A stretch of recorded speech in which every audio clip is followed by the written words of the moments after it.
To our Bingo Plus night. Maraming salamat to our Bingo Plus family, our valued partners, those working behind the scene. So dumadami na kami ngayon. And of course, our esteemed friends from the media. Dumadami na rin kayo ngayon, dumadami na yung camera natin ngayon. So maraming salamat. And to our online community, a glamorous evening to all of you.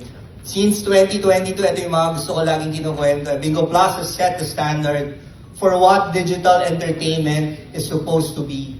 From solely being a gaming site, yung mga nasa SM's stores natin, Bingo Plus has evolved into an all-in-one online platform entertainment. Every year since then, Bingo Plus has celebrated this kind of event. Its wins, which brought hope also for sa community na tinutulungan natin.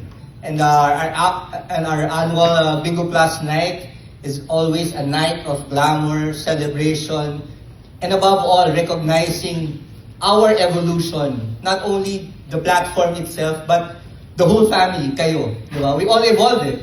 I think from the media side, na ilan lang tayo dati.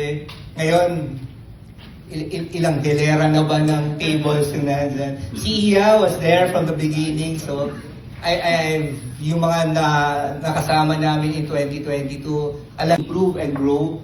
Our celebration should reflect those efforts talaga. So from prizes to foundation initiatives, I'm sure ma-announce yata yan later.